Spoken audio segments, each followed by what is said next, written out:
Hello viewers. So ਇਹ video BA BEd BSc BEd ਦੇ 4 ਸਾਲਾ ਇੰਟੀਗ੍ਰੇਟਿਡ ਕੋਰਸ ਬਾਰੇ ਹੈ। ਸੋ ਇਸ ਵਿੱਚ ਅਸੀਂ ਇਹ ਦੇਖਾਂਗੇ ਕਿ BA BEd BSc BEd ਦਾ ਪ੍ਰੋਗਰਾਮ ਹੈ ਕੀ ਚੀਜ਼, ਇਸ ਵਿੱਚ ਕਿਹੜੇ-ਕਿਹੜੇ ਸਬਜੈਕਟ ਪੜ੍ਹੇ ਜਾਂਦੇ ਨੇ ਤੇ ਇਸ ਦਾ ਕੀ ਸਕੋਪ ਹੈ। ਸੋ ਸ਼ੁਰੂ ਕਰਦੇ ਹਾਂ। ਸਭ ਤੋਂ ਪਹਿਲਾਂ ਅਸੀਂ ਦੇਖ ਰਹੇ ਹਾਂ ਕਿ ਇਹ 4 ਸਾਲਾ ਇੰਟੀਗ੍ਰੇਟਿਡ ਕੋਰਸ ਹੈ।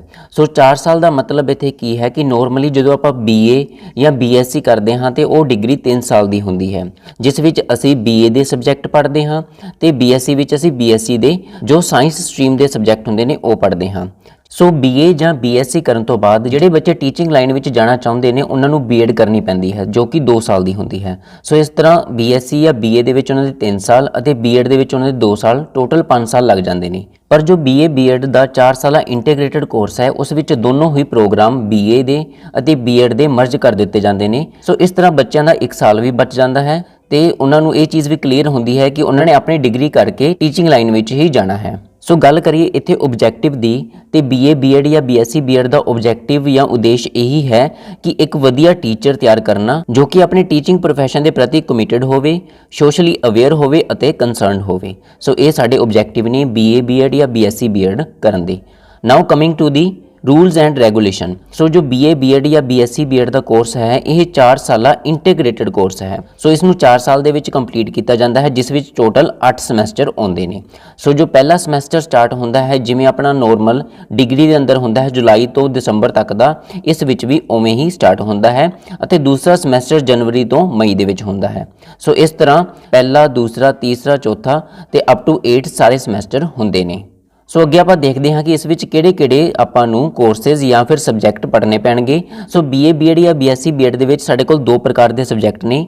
ਪਹਿਲੇ ਸਬਜੈਕਟਸ ਨੂੰ ਅਸੀਂ ਬੋਲਦੇ ਹਾਂ ਕਿ ਕੋਰ ਸਬਜੈਕਟ, ਜੋ ਪੜ੍ਹਨੇ ਸਾਡੇ ਲਈ ਲਾਜ਼ਮੀ ਨੇ, ਤੇ ਦੂਸਰੇ ਸਾਡੇ ਲਈ ਸਬਜੈਕਟ ਹੁੰਦੇ ਨੇ ਓਪਸ਼ਨਲ ਸਬਜੈਕਟ, ਜੋ ਕਿ ਅਸੀਂ ਆਪਸ਼ਨ ਦੀ ਤਰ੍ਹਾਂ ਲੈਂਦੇ ਹਾਂ BA ਜਾਂ BSc ਦੇ ਲਈ। ਸੋ ਸਭ ਤੋਂ ਪਹਿਲਾਂ ਕੋਰ ਸਬਜੈਕਟ ਕੀ ਨੇ?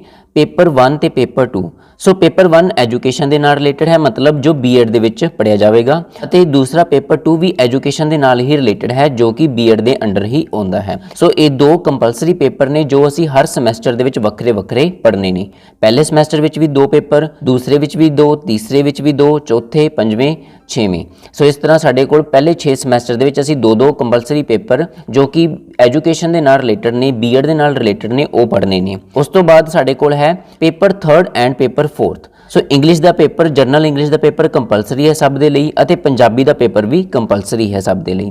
ਪਰ ਇੱਕ ਚੀਜ਼ ਇੱਥੇ ਧਿਆਨ ਦੇਣ ਯੋਗ ਹੈ ਕਿ ਪੰਜਾਬੀ ਤੋਂ ਇਲਾਵਾ ਸਾਡੇ ਕੋਲ ਇੱਥੇ ਹੋਰ ਆਪਸ਼ਨ ਹੈ history and culture of Punjab. So ਕੁਝ ਬੱਚੇ ਪੰਜਾਬ ਤੋਂ ਬਾਹਰ ਦੇ ਹੁੰਦੇ ਨੇ ਜਿਨ੍ਹਾਂ ਨੇ ਪੰਜਾਬੀ ਨਹੀਂ ਪੜ੍ਹੀ ਹੁੰਦੀ। ਸੋ ਉਹਨਾਂ ਵਾਸਤੇ ਇੱਥੇ ਆਪਸ਼ਨ ਹੈ ਕਿ ਉਹ ਪੰਜਾਬੀ ਦੀ ਜਗ੍ਹਾ ਤੇ history and culture of Punjab choose ਕਰ ਸਕਦੇ ਨੇ, ਕਿਉਂਕਿ ਇਹ ਬੱਚਿਆਂ ਦੇ ਕਨਵੀਨੀਅੰਸ ਦੇ ਅਕੋਰਡਿੰਗ ਪੰਜਾਬੀ ਔਰ ਆਈਦਰ ਇੰਗਲਿਸ਼ ਲੈਂਗੁਏਜ ਦੇ ਵਿੱਚ ਅਵੇਲੇਬਲ ਹੁੰਦਾ ਹੈ। ਸੋ ਬੱਚਿਆਂ ਨੂੰ ਕੋਈ ਪਰੇਸ਼ਾਨੀ ਨਹੀਂ ਹੁੰਦੀ ਕਿ ਉਹਨਾਂ ਨੇ ਪੰਜਾਬੀ ਹੀ ਪੜ੍ਹਨੀ ਹੈ। ਸੋ ਇਸ ਤਰ੍ਹਾਂ ਸਾਡੇ ਕੋਲ ਕੋਰ ਸਬਜੈਕਟ ਟੋਟਲ 4 ਹੋ ਜਾਂਦੇ ਨੇ, ਪੇਪਰ 1, ਪੇਪਰ 2, ਪੇਪਰ 3 ਐਂਡ 4। ਸੋ ਇਹ ਸਾਡੇ ਨੇ ਕੋਰ ਸਬਜੈਕਟ। ਨੈਕਸਟ ਅਸੀਂ ਗੱਲ ਕਰੀਏ ਆਪਸ਼ਨਲ ਸਬਜੈਕਟਸ ਦੀ। ਸੋ ਆਪਸ਼ਨਲ ਸਬਜੈਕਟ ਸਾਡੇ ਕੋਲ ਉਹ ਸਬਜੈਕਟ ਨੇ ਜੋ ਕਿ ਅਸੀਂ ਆਪਸ਼ਨਸ ਦੇ ਤੌਰ ਤੇ ਵੱਖਰੇ-ਵੱਖਰੇ ਚੂਜ਼ ਕਰਦੇ ਹਾਂ। ਸੋ ਸਾਡੇ ਕੋਲ ਇੱਥੇ ਟੋਟਲ ਕਿੰਨੇ ਆਪਸ਼ਨਲ ਸਬਜੈਕਟ ਨੇ? ਸਾਡੇ ਕੋਲ ਟੋਟਲ BA ਦੇ ਵਿੱਚ 9 ਆਪਸ਼ਨਲ ਸਬਜੈਕਟ ਆਉਂਦੇ ਨੇ। ਸੋ ਇਹ 9 ਸਬਜੈਕਟ ਕਿਹੜੇ-ਕਿਹੜੇ ਨੇ? English, Hindi, Punjabi, history, geography, economics, political science, sociology and mathematics. So ਇਹ ਸਾਡੇ ਕੋਲ 9 ਆਪਸ਼ਨਲ ਸਬਜੈਕਟ ਨੇ। ਸੋ ਇਹਨਾਂ ਵਿੱਚੋਂ ਕਿਹੜੇ ਸਬਜੈਕਟ ਚੂਜ਼ ਕੀਤੇ ਜਾਣਗੇ? ਸਭ ਤੋਂ ਪਹਿਲਾਂ ਗੱਲ ਕਰੀਏ ਲੈਂਗੁਏਜ ਦੀ। ਸੋ ਇੱਥੇ ਸਾਡੇ ਕੋਲ ਹੈ ਇੱਕ ਇੰਗਲਿਸ਼ ਲੈਂਗੁਏਜ, ਦੂਸਰੀ ਹੈ ਸਾਡੇ ਕੋਲ ਪੰਜਾਬੀ ਅਤੇ ਤੀਸਰੀ ਹੈ ਸਾਡੇ ਕੋਲ ਹਿੰਦੀ ਲੈਂਗੁਏਜ। ਸੋ ਇਹਨਾਂ ਤਿੰਨਾਂ ਵਿੱਚੋਂ ਅਸੀਂ ਇੱਕ ਹੀ ਚੂਜ਼ ਕਰ ਸਕਦੇ ਹਾਂ, ਇੰਗਲਿਸ਼, ਹਿੰਦੀ ਜਾਂ ਪੰਜਾਬੀ। ਉਸ ਤੋਂ ਇਲਾਵਾ ਸਾਡੇ ਕੋਲ ਜਿਹੜੇ ਬਾਕੀ ਦੇ 6 ਸਬਜੈਕਟ ਬਚੇ ਨੇ ਉਹਨਾਂ ਵਿੱਚੋਂ ਤੁਸੀਂ ਕੋਈ ਵੀ 2 ਚੂਜ਼ ਕਰ ਸਕਦੇ ਹੋ। ਮੰਨ ਕੇ ਚਲੋ ਅਗਰ ਕਿਸੇ ਨੇ ਇੰਗਲਿਸ਼ ਚੂਜ਼ ਕੀਤੀ ਹੈ ਤੇ ਪਹਿਲਾ ਪੇਪਰ ਹੋਵੇਗਾ ਇੰਗਲਿਸ਼ ਦਾ ਆਪਸ਼ਨਲ, ਦੂਸਰਾ ਅਗਰ ਉਸਨੇ ਇਕਨੋਮਿਕਸ ਚੂਜ਼ ਕੀਤੀ ਹੈ ਤੇ ਦੂਸਰਾ ਇਕਨੋਮਿਕਸ ਹੋ ਜਾਵੇਗਾ ਤੇ ਤੀਸਰਾ ਉਸਦਾ ਮੈਥਮੈਟਿਕਸ ਹੋ ਸਕਦਾ ਹੈ। ਸੋ ਇਸ ਤਰ੍ਹਾਂ ਉਹ 3 ਸਬਜੈਕਟ ਚੂਜ਼ ਕਰ ਲੇਗਾ ਅਗਰ ਉਸਨੇ BA BEd ਦਾ ਕੋਰਸ ਓਪਟ ਕੀਤਾ ਹੈ। ਸੋ ਨੈਕਸਟ ਆਪਾਂ ਗੱਲ ਕਰਦੇ ਹਾਂ BSc BEd ਦੀ। ਅਗਰ ਅਸੀਂ BSc ਦੀ ਗੱਲ ਕਰੀਏ ਤੇ ਇਹ ਸਾਇੰਸ ਸਟਰੀਮ ਦੇ ਨਾਲ ਸੰਬੰਧਿਤ ਹੈ। ਸੋ ਇਸ ਲਈ ਸਾਡੇ ਕੋਲ ਇੱਥੇ 2 ਆਪਸ਼ਨ ਆਉਂਦੀਆਂ ਨੇ, BSc ਮੈਡੀਕਲ ਅਤੇ BSc ਨੌਨ ਮੈਡੀਕਲ। ਨੋਰਮਲੀ ਆਪਾਂ BSc ਡਿਗਰੀ ਦੇ ਅੰਦਰ 3 ਸਬਜੈਕਟ ਪੜ੍ਹਦੇ ਹਾਂ, ਜਿਸ ਨੂੰ ਅਸੀਂ ਬੋਲਦੇ ਹਾਂ ਕੈਮਿਸਟਰੀ, ਬੋਟਨੀ ਐਂਡ ਜ਼ੂਲੋਜੀ, ਜੋ ਕਿ ਮੈਡੀਕਲ ਸਟਰੀਮ ਦੇ ਨਾਲ ਸੰਬੰਧਿਤ ਨੇ, ਅਤੇ ਦੂਸਰੇ ਪਾਸੇ ਹੈ ਕੈਮਿਸਟਰੀ, ਫਿਜ਼ਿਕਸ ਐਂਡ ਮੈਥਮੈਟਿਕਸ, ਜੋ ਕਿ ਸਾਡੇ ਨੌਨ ਮੈਡੀਕਲ ਦੇ ਨਾਲ ਸੰਬੰਧਿਤ ਹੈ। ਸੋ ਇਸ ਤਰ੍ਹਾਂ ਸਾਡੇ ਕੋਲ 2 ਤਰ੍ਹਾਂ ਦੀ BSc ਹੈ, ਮੈਡੀਕਲ ਵਾਲੀ ਤੇ ਨੌਨ ਮੈਡੀਕਲ ਵਾਲੀ। ਨਾਓ coming to the BSc BEd, ਜੋ ਤਾਂ ਸਾਡੇ ਕੋਰ ਸਬਜੈਕਟ ਨੇ ਉਹ ਸੇਮ ਹੀ ਰਹਿਣਗੇ, ਪਰ ਜੋ ਬਾਕੀ ਦੇ 3 ਸਬਜੈਕਟ ਨੇ BSc ਵਾਲੇ ਉਹ ਬੱਚੇ ਉਸ ਤਰ੍ਹਾਂ ਹੀ ਪਰਸਿਊ ਕਰਨਗੇ ਜਿਵੇਂ ਉਹ ਨੋਰਮਲ ਡਿਗਰੀ ਵਿੱਚ ਕਰਦੇ ਨੇ। ਸੋ ਹੁਣ ਆਪਾਂ ਇਹ ਸਾਰੇ ਸਬਜੈਕਟ ਥੋੜੇ ਡਿਟੇਲ ਦੇ ਵਿੱਚ ਦੇਖ ਲੈਂਦੇ ਹਾਂ ਕਿ ਕਿਹੜੇ-ਕਿਹੜੇ ਸਮੈਸਟਰ ਵਿੱਚ ਕਿਹੜਾ-ਕਿਹੜਾ ਸਬਜੈਕਟ ਅਸੀਂ ਪੜਾਂਗੇ। ਸੋ ਸਭ ਤੋਂ ਪਹਿਲਾਂ ਸਮੈਸਟਰ 1 ਦੀ ਗੱਲ ਕਰਦੇ ਹਾਂ। ਇੱਥੇ ਸੈਸ਼ਨ 2018-19 ਲਿਖਿਆ ਹੈ। ਸੋ ਇਹ ਰਿਵਾਈਜ਼ ਸਿਲੇਬਸ ਹੈ, ਮਤਲਬ ਕਿ 18-19 ਤੋਂ ਬਾਅਦ ਇਹ ਚੇਂਜ ਨਹੀਂ ਹੋਇਆ, 18 ਤੋਂ ਲੈ ਕੇ 23 ਤੱਕ ਇਹ ਸੇਮ ਹੀ ਹਜੇ ਤੱਕ ਚੱਲ ਰਿਹਾ ਹੈ। ਸੋ ਨਾਓ ਕਮਿੰਗ ਟੂ ਦੀ ਸਬਜੈਕਟਸ। ਸਭ ਤੋਂ ਪਹਿਲਾਂ ਜਿਵੇਂ ਅਸੀਂ ਪਹਿਲਾਂ ਹੀ ਗੱਲ ਕੀਤੀ ਸੀ ਕਿ ਕੰਪਲਸਰੀ ਸਬਜੈਕਟਸ ਨੇ। ਸੋ ਕੰਪਲਸਰੀ ਸਾਡੇ ਕੋਲ ਹੈ 2 ਐਜੂਕੇਸ਼ਨ ਦੇ ਸਬਜੈਕਟ, ਜਿਵੇਂ ਕਿ ਇੱਥੇ ਹੈ ਐਜੂਕੇਸ਼ਨ ਇਨ ਇਮਰਜਿੰਗ ਇੰਡੀਅਨ ਸੋਸਾਇਟੀ ਅਤੇ ਦੂਸਰਾ ਹੈ ਸਕੂਲ ਆਰਗੇਨਾਈਜੇਸ਼ਨ ਐਂਡ ਐਡਮਿਨਿਸਟ੍ਰੇਸ਼ਨ। ਸੋ ਇਹ ਸਾਡੇ ਕੰਪਲਸਰੀ ਸਬਜੈਕਟ ਨੇ B.Ed ਦੇ ਰਿਲੇਟਡ। ਤੇ ਦੂਸਰੇ 2 ਕੰਪਲਸਰੀ ਸਬਜੈਕਟ ਨੇ English and Punjabi. Same to same option ਹੈ ਸਾਡੇ ਕੋਲ, ਪੰਜਾਬੀ ਜਾਂ ਫਿਰ history and culture of Punjab. ਇਹਨਾਂ ਦੋਨਾਂ ਵਿੱਚੋਂ ਕੋਈ ਵੀ ਇੱਕ ਚੂਜ਼ ਕੀਤਾ ਜਾ ਸਕਦਾ ਹੈ ਬੱਚੇ ਦੇ ਦੁਆਰਾ। ਸੋ ਸਾਡੇ ਟੋਟਲ ਇੱਥੇ 4 ਸਬਜੈਕਟ ਹੋ ਜਾਂਦੇ ਨੇ ਕੰਪਲਸਰੀ ਸਬਜੈਕਟ ਪੜ੍ਹਨੇ। ਨਾਓ coming to the optional. So BA ਦੀ ਗੱਲ ਕਰੀਏ ਤੇ ਸਾਡੇ ਕੋਲ ਟੋਟਲ ਇੱਥੇ 9 ਸਬਜੈਕਟਸ ਨੇ, ਜਿਵੇਂ ਅਸੀਂ ਪਹਿਲਾਂ ਹੀ ਗੱਲ ਕੀਤੀ ਹੈ। ਸੋ ਇਹ 9 ਸਬਜੈਕਟਸ ਦੇ ਵਿੱਚੋਂ ਤੁਸੀਂ ਕੋਈ 3 ਚੂਜ਼ ਕਰਨੇ ਨੇ। ਪਹਿਲੀ ਚੀਜ਼ ਹੈ ਕਿ ਜੋ ਲੈਂਗੁਏਜ ਹੈ ਤੁਸੀਂ ਇੱਕ ਹੀ ਚੂਜ਼ ਕਰ ਸਕਦੇ ਹੋ, ਇੰਗਲਿਸ਼, ਹਿੰਦੀ ਜਾਂ ਪੰਜਾਬੀ ਦੇ ਵਿੱਚੋਂ। ਬਾਕੀ ਜਿਹੜੇ 6 ਸਬਜੈਕਟ ਬਚੇ ਨੇ ਇਹਨਾਂ ਦੇ ਅੰਦਰ ਹੀ, ਉਹਨਾਂ ਵਿੱਚੋਂ ਤੁਸੀਂ ਕੋਈ ਵੀ 2 ਸਬਜੈਕਟ ਚੂਜ਼ ਕਰ ਸਕਦੇ ਹੋ ਅਗਰ ਤੁਸੀਂ BA B.Ed ਓਪਟ ਕੀਤੀ ਹੈ।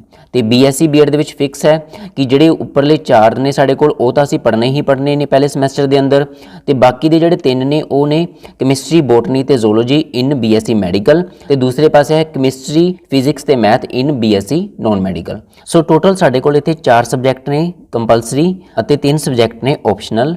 ਇਸ ਤੋਂ ਬਾਅਦ ਅਸੀਂ ਗੱਲ ਕਰਦੇ ਹਾਂ 2 ਹੋਰ ਕੰਪਲਸਰੀ ਸਬਜੈਕਟਸ ਦੀ ਜੋ ਕਿ ਪ੍ਰੈਕਟੀਕਲ ਬੇਸਡ ਸਬਜੈਕਟ ਨੇ। ਇਸ ਨੂੰ ਅਸੀਂ ਬੋਲਾਂਗੇ ਸਕੂਲ ਰਿਲੇਟਡ ਪ੍ਰੈਕਟੀਕਮ, ਦੂਸਰਾ ਹੈ ਲਾਈਫ ਸਕਿੱਲ ਟ੍ਰੇਨਿੰਗ। ਸੋ ਇਹ ਦੋਨੋਂ ਕੀ ਚੀਜ਼ ਨੇ, ਇਸ ਨੂੰ ਥੋੜਾ ਜਿਹਾ ਡਿਟੇਲ ਦੇ ਵਿੱਚ ਅਸੀਂ ਸਟੱਡੀ ਕਰ ਲੈਂਦੇ ਹਾਂ। ਸੋ ਸਕੂਲ ਰਿਲੇਟਡ ਪ੍ਰੈਕਟੀਕਮ ਇਹ ਕੀ ਚੀਜ਼ ਹੈ? So this will involve activities related with the school functioning, classroom teaching specified for each semester. So school related practicum ਅਸੀਂ ਹਰ ਇੱਕ ਸਮੈਸਟਰ ਦੇ ਵਿੱਚ ਹੀ ਕਰਨਾ ਹੈ। ਸੋ ਇੱਕ ਪ੍ਰੈਕਟੀਕਲ ਕੋਰਸ ਹੈ। ਸੋ ਇਸ ਵਿੱਚ ਅਸੀਂ ਸਕੂਲ ਦੀ ਫੰਕਸ਼ਨਿੰਗ ਨੂੰ, ਕਲਾਸਰੂਮ ਟੀਚਿੰਗ ਨੂੰ, ਇਸ ਨੂੰ ਸਮਝਾਂਗੇ through by means of observation, ਕਿ ਅਸੀਂ ਸਕੂਲਸ ਦੇ ਵਿੱਚ ਜਾ ਕੇ ਆਬਜ਼ਰਵੇਸ਼ਨ ਵੀ ਕਰ ਸਕਦੇ ਹਾਂ, ਡਾਕੂਮੈਂਟੇਸ਼ਨ ਬਣਾ ਸਕਦੇ ਹਾਂ, ਅਸਾਈਨਮੈਂਟਸ ਬਣਾ ਸਕਦੇ ਹਾਂ, ਸੈਮੀਨਾਰਸ ਅਟੈਂਡ ਕਰ ਸਕਦੇ ਹਾਂ। ਸੋ ਇਸ ਤਰ੍ਹਾਂ ਦੀ ਚੀਜ਼ਾਂ ਇਨਵੋਲਵ ਹੋਣਗੀਆਂ ਸਾਡੇ ਇਸ ਪ੍ਰੈਕਟੀਕਲ ਕੋਰਸ ਦੇ ਵਿੱਚ, ਜਿਸ ਨੂੰ ਸਕੂਲ ਰਿਲੇਟਡ ਪ੍ਰੈਕਟੀਕਮ ਬੋਲਿਆ ਜਾਂਦਾ ਹੈ। ਦੂਸਰੀ ਗੱਲ ਕਰਦੇ ਹਾਂ ਲਾਈਫ ਸਕਿੱਲਸ ਐਂਡ ਟ੍ਰੇਨਿੰਗ ਦੀ।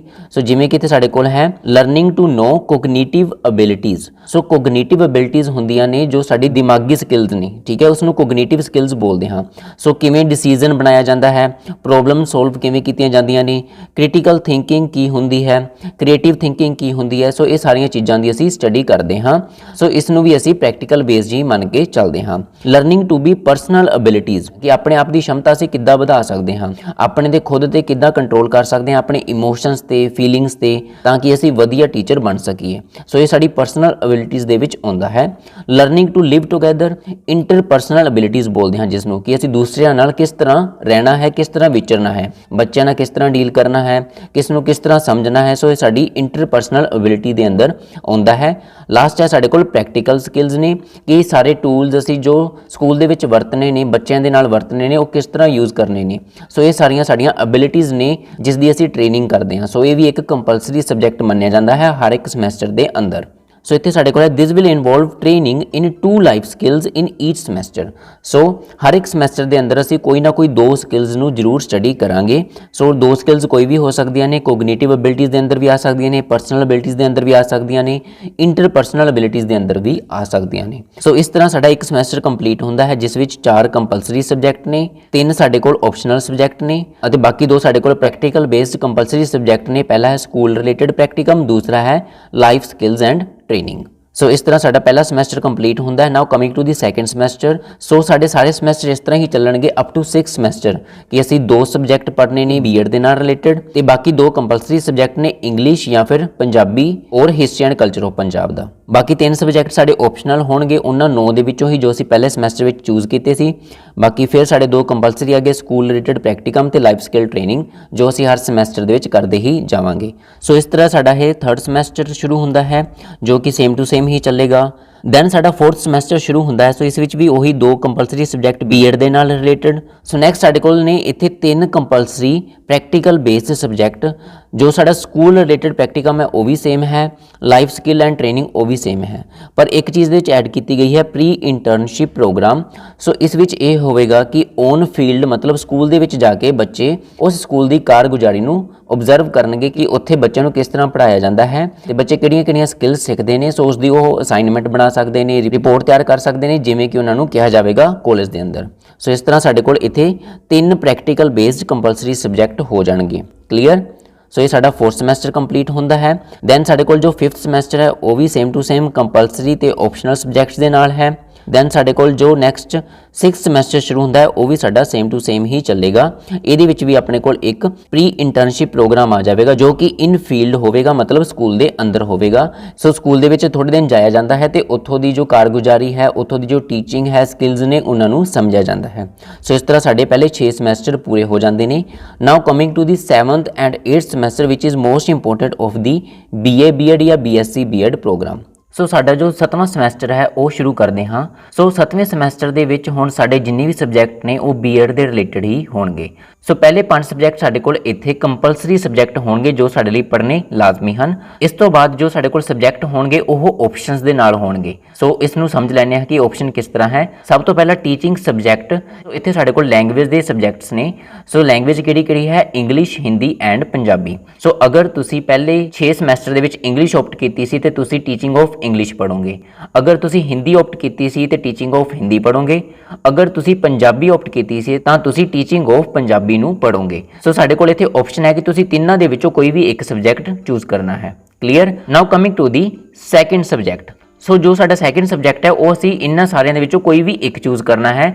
ਸੋ ਤੁਸੀਂ history, geography, economics, political science, sociology, social study ਜਾਂ ਫਿਰ ਮੈਥਮੈਟਿਕਸ, ਇਹਨਾਂ ਵਿੱਚੋਂ ਕੋਈ ਵੀ ਇੱਕ ਚੂਜ਼ ਕਰ ਸਕਦੇ ਹੋ। ਠੀਕ ਹੈ। ਸੋ ਸਾਡੇ ਇਹ 2 ਸਬਜੈਕਟ ਕੰਪਲੀਟ ਹੋ ਜਾਂਦੇ ਨੇ। ਸੋ ਇਹਨਾਂ ਸਬਜੈਕਟ ਨੂੰ ਅਸੀਂ ਪੈਡਾਗੋਜੀ ਸਬਜੈਕਟਸ ਬੋਲਦੇ ਹਾਂ, ਜਿਸ ਦੀ ਅਸੀਂ ਸਟੱਡੀ ਕਰਦੇ ਹਾਂ ਤੇ ਇਹੀ ਸਬਜੈਕਟਸ ਅਸੀਂ ਅੱਗੇ ਆਪਣੇ ਟੀਚਿੰਗ ਪ੍ਰੋਫੈਸ਼ਨ ਦੇ ਦੌਰਾਨ ਪੜ੍ਹਾਵਾਂਗੇ। ਸੋ ਇਸ ਤਰ੍ਹਾਂ ਸਾਡੇ ਕੋਲ 2 ਆਪਸ਼ਨਲ ਸਬਜੈਕਟ ਬਣ ਜਾਂਦੇ ਨੇ। ਸੋ ਦੂਸਰੇ ਪਾਸੇ ਅਗਰ ਅਸੀਂ BSc ਦੀ ਗੱਲ ਕਰਦੇ ਹਾਂ, BSc BEd ਦੀ, ਤੇ ਉਹਦੇ ਵਿੱਚ ਜਿਹੜੇ ਆਪਸ਼ਨਸ ਨੇ ਉਹ ਇਸ ਤਰ੍ਹਾਂ ਨੇ ਕਿ ਅਗਰ ਤਾਂ ਤੁਸੀਂ BSc ਮੈਡੀਕਲ ਰੱਖੀ ਹੈ ਤੇ ਤੁਹਾਡੇ ਕੋਲ ਜਿਹੜੇ ਤੁਸੀਂ 2 ਆਪਸ਼ਨਸ ਨੇ ਉਹ ਹੋਣਗੀਆਂ, ਇੱਕ ਇੰਗਲਿਸ਼, ਹਿੰਦੀ ਜਾਂ ਪੰਜਾਬੀ, ਇਹਨਾਂ ਤਿੰਨਾਂ ਵਿੱਚੋਂ ਕੋਈ ਇੱਕ ਲੈਂਗੁਏਜ, ਅਤੇ ਦੂਸਰਾ ਆਪਸ਼ਨ ਹੋਵੇਗਾ ਟੀਚਿੰਗ ਆਫ ਸਾਇੰਸ ਜਾਂ ਫਿਰ ਜਿਸ ਨੂੰ ਆਪਾਂ ਪੈਡਾਗੋਜੀ ਆਫ ਸਾਇੰਸ ਬੋਲ ਦਿੰਦੇ ਹਾਂ। ਉਹ ਸਾਡਾ ਫਿਕਸ ਹੈ।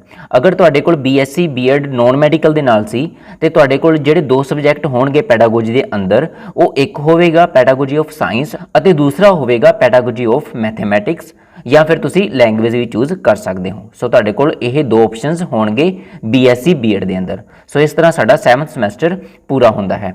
ਨਾਓ coming to the 8th semester.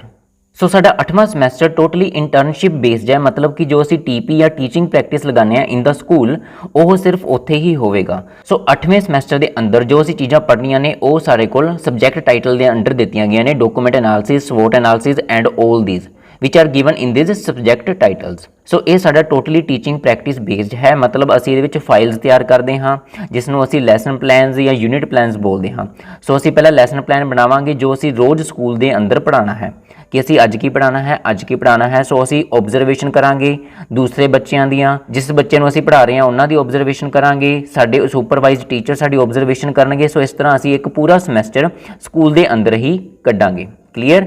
ਤੇ ਐਟ ਦਾ ਐਂਡ ਕਾਲਜ ਦੇ ਵਿੱਚ ਆ ਕੇ ਅਸੀਂ ਇੱਕ ਫਾਈਨਲ ਲੈਸਨ ਪਲਾਨ ਜਮ੍ਹਾਂ ਕਰਵਾਉਣਾ ਹੈ ਅਤੇ ਜਿਹੜੀ ਪੈਡਾਗੋਜੀ ਜਾਂ ਜਿਹੜੇ ਸਬਜੈਕਟ ਦੇ ਵਿੱਚ ਅਸੀਂ ਟੀਚਿੰਗ ਲਾਈਨ ਚੂਜ਼ ਕੀਤੀ ਹੈ ਉਹੀ ਸਬਜੈਕਟ ਦਾ ਇੱਕ ਲੈਸਨ ਪਲਾਨ ਡੈਮੋਨਸਟ੍ਰੇਟ ਕਰਾਂਗੇ in front of our teachers. Clear. So ਇਸ ਤਰ੍ਹਾਂ ਸਾਡਾ 8ਵਾਂ ਸਮੈਸਟਰ ਵੀ ਕੰਪਲੀਟ ਹੋ ਜਾਵੇਗਾ। BA BEd ਜਾਂ BSc BEd ਦਾ ਸਿਲੇਬਸ ਮੈਂ ਡਿਸਕ੍ਰਿਪਸ਼ਨ ਦੇ ਵਿੱਚ ਦੇ ਦਿੱਤਾ ਹੈ, you can download from there. Clear. So just BA ਜਾਂ BSc ਓਪਟ ਕਰਨ ਨਾਲੋਂ ਤੁਹਾਡੇ ਕੋਲ ਇੱਕ ਗੋਲਡਨ ਚਾਂਸ ਹੈ ਕਿ ਤੁਸੀਂ BA BEd ਜਾਂ BSc BEd ਨੂੰ ਓਪਟ ਕਰੋ ਤਾਂ ਕਿ ਤੁਸੀਂ ਆਉਣ ਵਾਲੇ ਟਾਈਮ ਦੇ ਵਿੱਚ ਇੱਕ ਸਕੋਪ ਲੈ ਕੇ ਚੱਲੋ ਕਿ ਤੁਸੀਂ ਟੀਚਿੰਗ ਲਾਈਨ ਨੂੰ ਚੂਜ਼ ਕਰ ਸਕਦੇ ਹੋ other than any profession. So this BA BEd or BSc BEd program is available in our college. So you can check our website or you can visit in the college, or if you have any query then you can contact me through my WhatsApp number which is given in the description link. Thank you.